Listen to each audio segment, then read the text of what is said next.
Il y a du potentiel qu'on a qui ne se sont pas encore manifestés. Plus tu essaies, plus tu augmentes tes chances de réussite. Parfois, on se retrouve devant deux choix et puis on est tétanisé. Tellement on a peur de ce qui peut advenir qu'on perd ses moyens. Tu vois, c'est un peu comme tu te retrouves devant un danger, tu sais que tu dois réagir. Mais tellement le danger est énorme que tu te sens Tu es dépouillé. paralysé. Tu es paralysé, merci. Si on ne se construit pas personnellement et professionnellement, à la fin, on va où le vent nous amène. Si vous n'avez pas de la structure, il y a tellement de divertissement, de diversion dans le monde que vous risquez de vous voir emporter par n'importe quel vent.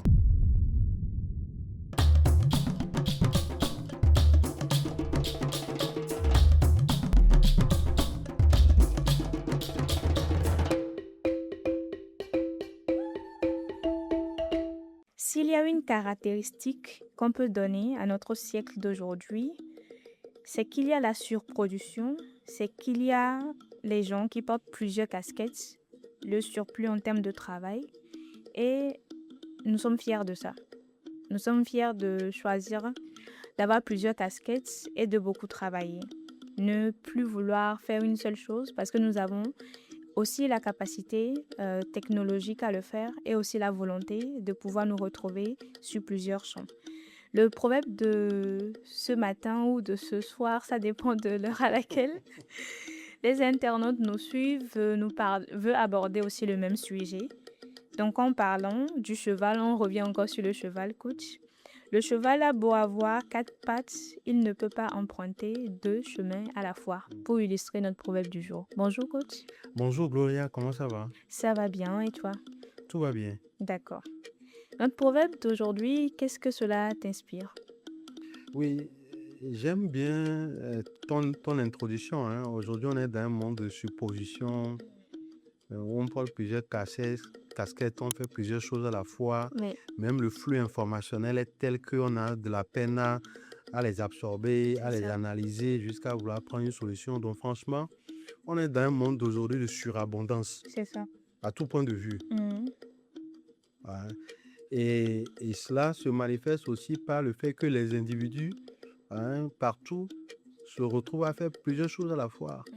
Même quand tu vois nos enfants aujourd'hui, on leur fait faire tellement plein de choses au début. Il va à l'école, en même temps il va au cours de musique, il va à un club de sport, il fait plein de choses. Voilà. Et tu vois, moi la dernière fois j'étais dans une formation et puis on était pendant une pause, j'étais dans une salle où il y avait une dame aussi et elle était sur son ordinateur, elle était dans un call sur l'ordinateur, entend son mari l'appelle, elle parle un peu avec son mari, elle le met en attente, elle reçoit un autre appel sur le téléphone, donc au même moment elle était dans 3 appels. C'est ça. Et quelques temps après, elle dit, ah sorry, excusez-moi, non, c'est bon. Donc oui, ça montre euh, un des caractères, Oui, une des caractéristiques de notre monde d'aujourd'hui. Et le proverbe le dit si bien, un cheval a beau avoir 4 pattes, hein, mais il ne peut pas emprunter deux chemins à la fois. Et effectivement, c'est un peu comme dans l'illustration, hein, si on veut illustrer ça, un peu un chemin qui se retrouve à un carrefour ou devant deux voies, mais comment il fait? c'est ça. Même s'il a 4 pattes, il ne peut que passer par une seule voie. N'est-ce pas? Et quand je regarde de très près ce proverbe, j'ai l'impression qu'il nous parle de la loi de la spécialisation. Oui, De la spécialisation, mais aussi de la gestion du temps et des priorités. Donc même si on a la capacité d'être multitâche, même si on a la capacité de faire plusieurs choses à la fois, même si notre monde semble nous orienter, nous diriger, nous pousser dans le sens de faire mille et une choses à la fois, sans spécialisation, sans la capacité de priorisation, si on n'arrive pas à bien gérer notre temps, on va faire mille et une choses, mais à la fin de la journée, on ne sera pas productif. oui. On sera occupé, mais on ne sera pas productif. Donc voilà le principe que je vois déjà partir de ce proverbe. Hmm. Et si on veut creuser, moi je me demandais, hein, est-ce que ce proverbe est toujours d'actualité? Parce qu'aujourd'hui, si on veut le prendre même à un niveau un peu plus large, on a des entrepreneurs qui investissent, par exemple, dans plusieurs domaines. Mais ces entreprises aussi prospèrent, en quelque sorte. Oui, euh, je pense qu'il faut le prendre étape par étape. C'est-à-dire que quand tu prends aujourd'hui un entrepreneur qui investit dans plusieurs domaines, il y a de fortes chances que cet entrepreneur ait commencé quelque part. Bien sûr. Et que ce soit là où il a commencé, en fonction des ressources qu'il a générées, qu'il est arrivé maintenant à la diversification. C'est-à-dire Ok. que la diversification ne précède pas la spécialisation. Il y a d'abord la spécialisation et en cours de chemin, on peut faire de la diversification parce qu'on a créé suffisamment de ressources et nous nous rendons compte que cette spécialisation peut se retrouver dans un écosystème Oui. d'un ensemble d'entreprises que je peux créer. Ok.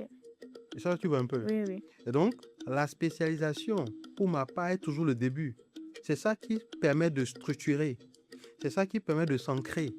C'est ça qui permet d'avoir une vache à lait, si je veux utiliser un terme marketing. Donc, si vous n'avez pas une vache à lait, comment est-ce que tu peux te diversifier? Donc, c'est la spécialisation qui permet de structurer une entreprise, un business et de créer suffisamment de valeur qui montre que, ah tiens, maintenant, je peux aller à la diversification. Si je suis, par exemple, un entrepreneur dans le BTP, à un moment donné, si je veux me diversifier, il y a un écosystème d'entreprises qui peuvent se greffer au BTP. Ça, tu vois un peu. Oui. Si je suis, par exemple, dans l'hôtellerie, en cours de chemin, il peut y avoir un écosystème d'entreprises que je crée, mais qui se greffe, par exemple, à l'hôtellerie, et ainsi de suite, ainsi de suite. Mais si au début, à l'entame, je fais de la diversification, je vais disperser mes ressources. Et on ne peut pas poursuivre 2 lièvres à la fois. Oui. Ce n'est pas pour rien qu'on dit ça. Donc, si je disperse mes ressources au début, à la fin, je risque de ne rien avoir. C'est-à-dire que si tu as un capital de départ de 100 000, de 1 million Oui. ou de 10 millions et que tu te mets sur 10 projets en même temps, je ne sais pas comment on peut vraiment s'en sortir à partir de ça. Que ce soit l'individu ou une entreprise, même les États, hein, tu vois, il y a des États, aujourd'hui, il y a des pays, quand tu les appelles, on connaît à peu près leur spécialisation, leur orientation. Oui. La Suisse est connue pour être un pays de services, de précision, d'horlogerie, de chocolat, franchement, c'est un pays de services parce que d'abord, c'est un pays enclavé qui ne dispose pas de ressources minières et naturelles. Donc, elle a fait son orientation. Quand tu prends un pays comme Singapour, elle aussi, quand on passe de Singapour, de Dubaï, on voit les services financiers, on voit un pays comme transit de tout ce qui est flux financier entre l'Occident et l'Asie. Donc, tu vois un peu. Donc, même les pays, à un moment donné, peuvent faire des choix ou doivent faire des choix de développement et avoir 2, 3, 4 axes sur lesquels ils se concentrent pour pouvoir se développer. Donc, si ils ne procèdent pas comme ça, ils se mettent dans tout, à un moment donné, on vous voit dans tout, mais on ne vous connaît pas vraiment pour quelque chose. Oui.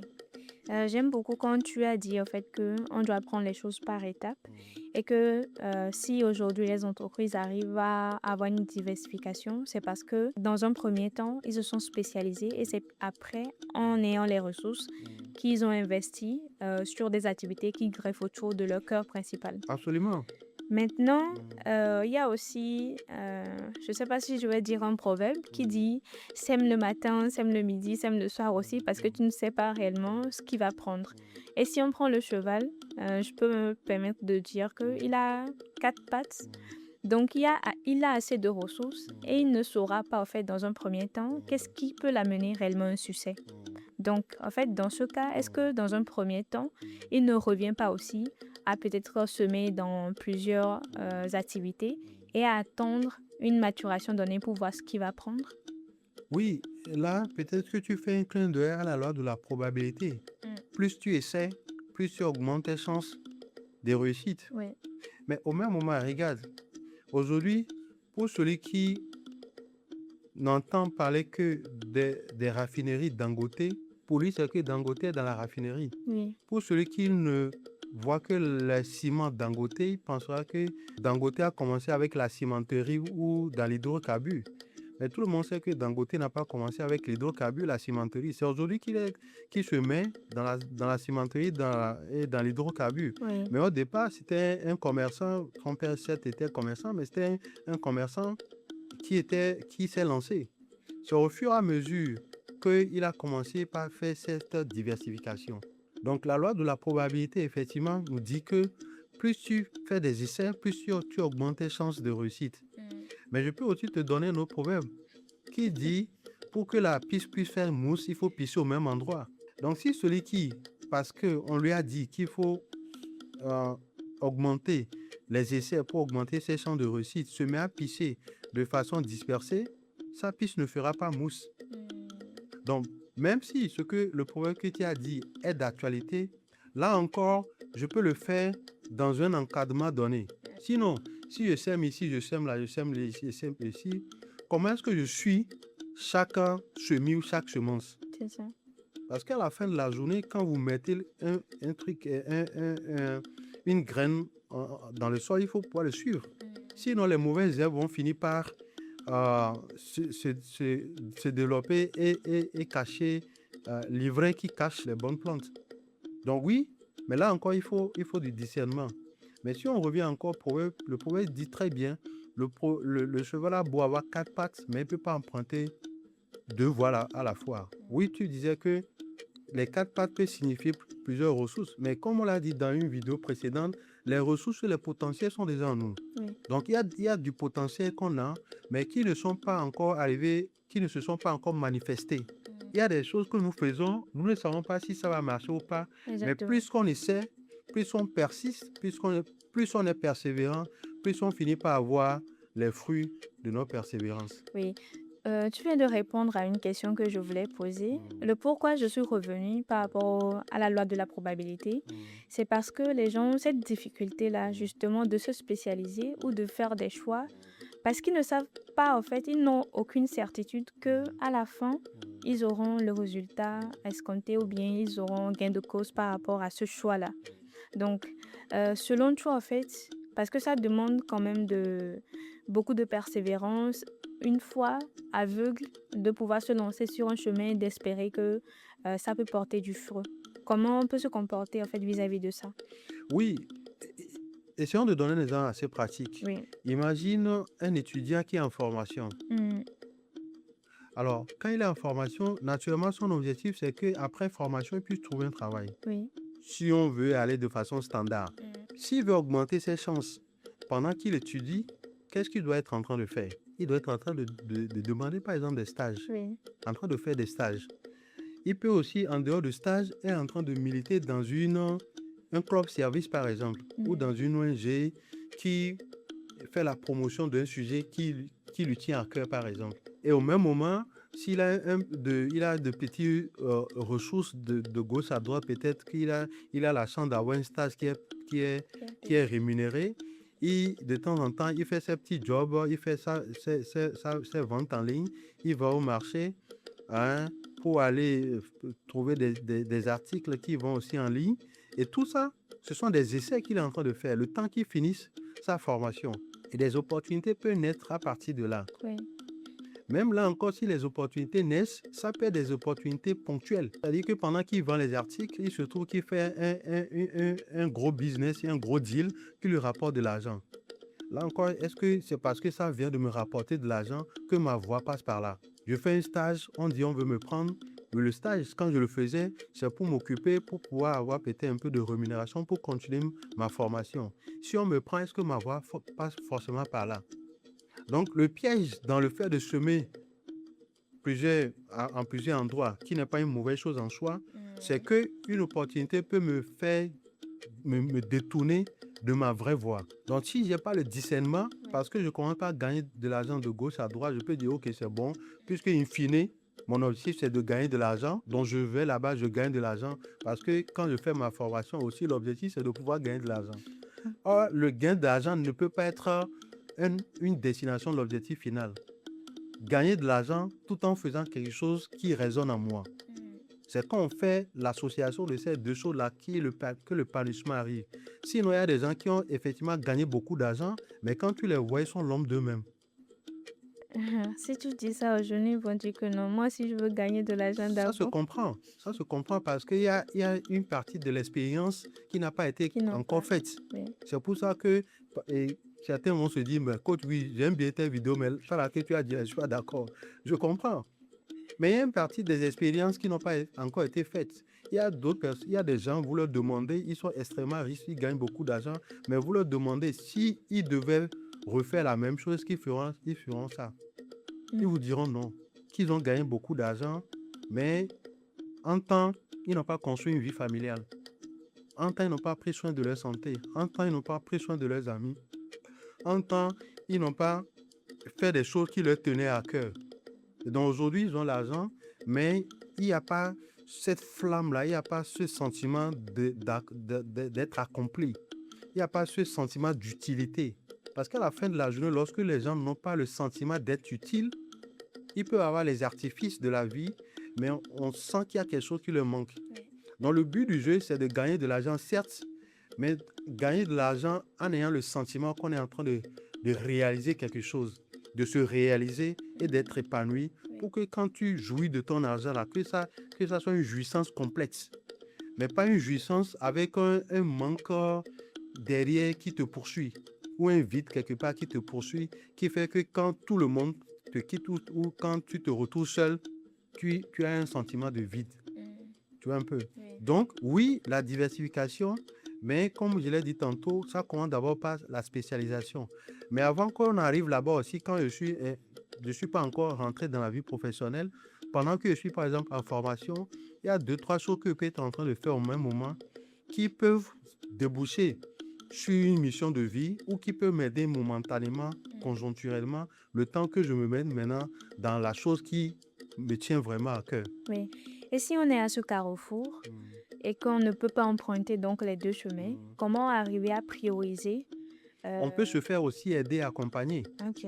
Donc là, en ce moment, le mentorship ou le fait de se faire accompagner par un aîné, un ancien, un devancier, un mentor peut aussi être une solution. Le fait de se faire former aussi, voilà, pour savoir quand je me retrouve devant deux choix ou deux opportunités, comment je fais pour être sûr que, même si on ne peut pas être sûr à 100%, à un moment donné, il faut quand même y aller. Tout est risque, hein. On peut être sûr à 100%, mais qu'on puisse avoir quand même un niveau de certitude légèrement élevé pour dire, OK, je pense que je suis en train de faire le bon choix.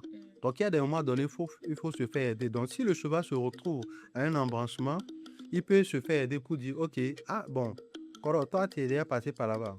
Quand tu étais, est-ce qu'il t'est arrivé de te retrouver devant deux opportunités? Quand c'est arrivé là, comment tu as fait? C'est ça. Et puis, il te dit, il ne va pas te dire, prends cette voie, hein. Il va te dire, pour savoir la voie, voilà les questions qu'il faut te poser. Si tu trouves la réponse à ces questions, il y a de fortes chances que tu aies trouvé ta voie. Mais il ne va pas te dire, emprunte cette voie. Et il peut aussi avoir des gens arriver à un carrefour de leur vie. Ils ne choisissent pas. Ils attendent un événement qui va décider peut-être de... Oui, il y a des choix qui nous tétanisent. Parfois, on se retrouve devant deux choix puis on est tétanisé. Tellement on a peur de ce qui peut advenir qu'on perd ses moyens. Oui. Tu vois, c'est un peu comme tu te retrouves devant un danger, tu sais que tu dois réagir. Mais tellement le danger est énorme que tu te sens dépouillé. Tu es paralysé, merci. Mais il y a des choix qui nous tétanisent à telle enseigne qu'on se trouve paralysé. Il y a des gens qui, je ne sais pas si je vais dire par extraordinaire, il y a des signes qui peuvent se produire, il y a des événements qui se produisent qui peuvent aiguillonner. Hein?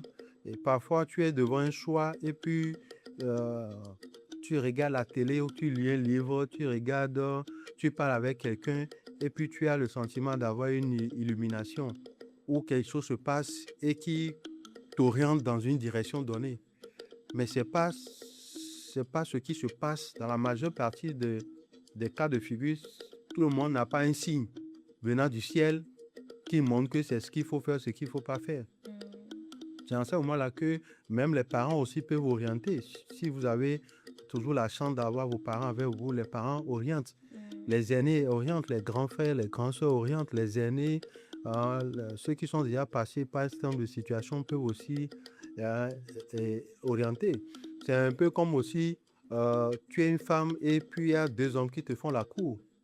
Ou tu es un homme et tu dois choisir entre deux femmes, un peu comme les intrigues de Daouda là. Il y a toujours des qui se retrouvent toujours, dans les cas de figure, il doit choisir. Donc, oui, on peut être aussi tétanisé parce que quand tu portes ton choix sur un partenaire, c'est un partenaire de vie. Oui. Ce choix peut t'amener à te développer, à t'épanouir, comme ce choix aussi peut te plonger dans la vie et t'amener à te retrouver dans une posture que tu n'as pas voulu. Donc oui, effectivement, parfois, ça peut nous tétaniser. C'est pour ça que la prière aussi peut aider. Oui. Pour ceux qui sont des croyants, il y a des moments donnés, il faut prier. Il faut demander l'aide du divin pour orienter, pour avoir le discernement. Donc, il y a toutes ces méthodes, ces stratégies, ces voies-là qu'on peut utiliser pour que lorsqu'on se retrouve à un carrefour, on puisse faire de bons choix. Peut-être un bonus sur notre proverbe. Les gens nous écoutent actuellement ou bien nous voient. Peut-être qu'ils ont déjà fait un choix qu'ils regrettent ou ils sont sur un chemin qui ne sont pas conformes à leur attente actuelle. Comment ils peuvent revenir sur leur pas ou qu'est-ce que tu leur conseilles? Alors, si il y a une prise de conscience, oui, c'est déjà une bonne chose. Parfois, la vie est faite de telle sorte que même quand on prend conscience, c'est difficile de revenir en arrière. Oui. Tu vois? Et si j'ai encore de la marge de manœuvre pour revenir en arrière, je peux toujours me faire aider, me faire accompagner parce que ça va devenir une sorte de transition qui va m'amener à quitter une situation actuelle pour une autre situation. Ou ça peut être aussi une reconversion professionnelle, par exemple, où je dois quitter un emploi pour un autre emploi. Et donc, ou encore une relation, ou un couple, ou une famille où les gens sont allés très loin. Donc, premier cas de figure, si vous avez encore de la marge de manœuvre pour revenir en arrière, tant mieux. Vous pouvez vous faire suivre, vous pouvez vous faire accompagner pour faire cette transition, pour faire reconversion. Mais il y a d'autres cas de figure où on est arrivé à un niveau de la relation, de la situation où c'est difficile de faire un retour en arrière. Ce que je vais dire, ça peut peut-être surprendre des gens, mais si vous vous retrouvez dans une situation où techniquement, matériellement, fonctionnellement, il ne peut pas avoir un retour en arrière, il va falloir travailler à aimer la situation dans laquelle on se trouve. Parce que parfois, les situations demandent qu'on apprenne à les apprécier, à les aimer. Ou les situations, les personnes demandent à ce qu'on se concentre sur les points positifs plutôt que sur les points négatifs. Parce que parfois, tellement nous sommes concentrés sur ce que nous pensons ne pas aimer dans les gens et dans les situations que ces points négatifs-là, nous zoomons là-dessus et c'est ça qui grossit et comme une loupe qu'on a mis sur un point et ça prend tellement de l'ampleur qu'en réalité, la loupe surestime ou exagère ce que nous n'aimons pas ou nous pensons ne pas aimer chez la personne ou dans une situation. Donc, il faut juste faire une inversion. Au lieu de mettre la loupe sur l'aspect ou la partie que je n'aime pas, il faut que je déplace la loupe sur les choses que j'apprécie quand même chez la personne dans la situation qui, de temps en temps, me procure du bien. Donc, quand je mets la loupe là-bas, tu vas voir que plus j'apprécie le bon côté de l'emploi, de la situation d'une personne, plus je me mets à apprécier la personne. Plus je me mets à aimer le travail, plus je me mets à apprécier la situation. Et finalement, ce que je pensais ne pas aimer, c'est relégué complètement en arrière-plan.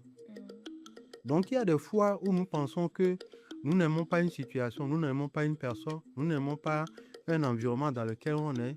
Mais en réalité, c'est parce que nous zoomons beaucoup plus sur ce que nous n'aimons pas que sur les points positifs qui existent quand même dans la situation de la personne. Donc, si on déplace la loupe, on peut commencer par apprécier. Maintenant, il y a des cas quand même extrêmement ultimes où, pour sauver sa vie, il faut sortir de là. Ces cas sont vraiment les cas ultimes. Mais malheureusement, c'est la première réflexion que la plupart des gens font lorsqu'ils pensent qu'ils n'aiment pas une personne ou ils n'aiment pas une situation. Ils disent qu'ils doivent quitter là-bas pour préserver des choses. Mais moi, je pense que ça doit être le dernier recours. Et ce recours-là, il ne faut pas être la seule personne qui réfléchit à la situation. Il faut Impliquer checker, il faut faire des contre-expertises d'une situation, d'une personne, d'un emploi, pour s'assurer qu'on a vraiment les éléments, les données les plus objectifs et les plus factuels pour prendre une décision comme celle-là. Et non pas seulement s'appuyer sur ses ressentis, sur ses émotions, ou ce qu'on écoute, on entend ici et là, où on dit préfère-toi, etc. Donc, oui, il arrive des situations où effectivement, il faut réellement sortir d'un événement, d'une relation, d'une situation pour préserver sa vie. Mais je pense que c'est le cas ultime. D'accord. Nous avons des choix à faire dans la vie. Il y a une étape de la vie où on peut se permettre de faire plusieurs choses parce qu'on ne sait pas encore ce qui va marcher. Et ça nous permet aussi de faire assez d'expérience, d'avoir de l'expérience. Mais à un moment donné, on est appelé à prioriser, à faire de la spécialisation, que ça soit plus au niveau professionnel, à se construire une carrière, À se construire non seulement une carrière, mais à se construire même soi-même. à se construire soi-même. Et peut-être après, à encore penser à se diversifier en fonction des ressources que nous avons. Je ne sais pas si tu as une dernière illustration à faire avec ce proverbe. Moi, je pense que tu as fait une bonne cartographie de la chose. Parce que si on ne se construit pas Oui, personnellement et professionnellement, à la fin, on va où le vent nous amène. C'est que les feuilles d'arbre là voguent au gré du vent, tu vois. oui. Mais quand un arbre se construit, il a de la structure. Si vous n'avez pas de la structure, il y a tellement de divertissement, de diversion dans le monde que vous risquez de vous voir emporter par n'importe quel vent. Et en fait, ça me parle tellement parce que je me dis, en fait, les gens sont en perpétuel recommencement aujourd'hui parce que justement, la structuration, ce n'est pas linéaire. Et ça demande que l'on se porte bien aujourd'hui et que demain, ce dans quoi on investit, ça ne marche pas, mais qu'on continue et qu'on persévère. Alors qu'aujourd'hui, à la première difficulté où on se dit non, ça c'est pas pour moi, je dois recommencer. Et on Ça va est prendre le dans... temps de construire. Exactement, ça on va prendre le temps de construire. Donc pour dire en fait que avec ce proverbe-là, si on prend un chemin, rien ne garantit en fait que ce sera assez linéaire, mais qu'on doit aller au bout aussi de nos efforts. Vivement qu'un proverbe nous amène à pouvoir revenir sur ce sujet et pour qu'on puisse aller dans d'autres considérations afin que les gens prennent le temps vraiment de comprendre ce principe qu'on partage ici. Et une fois encore, oui, on peut à la fin se diversifier, mais la diversification part du fait qu'on a eu à créer quelque chose, on s'est structuré, qu'on a de la ressource et qu'on veut maintenant diversifier ses sources de revenus, par exemple, si on veut parler du cas d'une entreprise ou d'un entrepreneur. D'accord. Merci coach. Un plaisir. J'espère vivement aussi qu'on aura d'autres aspects de ce proverbe. Je pense que ça donne assez de matière à réfléchir et si on peut revenir là-dessus. Mais ce qui est important aujourd'hui que les gens puissent retenir, c'est que oui, on peut diversifier nos ressources à un moment donné, mais il y a aussi une période qui nous demande de pouvoir construire sur du durable, sur du long terme. Et nous sommes tous appelés à le faire en tant que jeunes, en tant que professionnels, soit dans notre carrière ou dans notre vie, de manière personnelle. Merci de vous abonner. N'oubliez pas surtout ça, de commenter ou d'avoir d'autres compréhensions de ce proverbe-là, de le mettre dans les commentaires. Et avec le coach, on vous remercie. C'est moi aujourd'hui qui vous remercie. Si vous entendez le chant du coq au lendemain de cette vidéo. Merci beaucoup. Merci, à la prochaine. À la prochaine.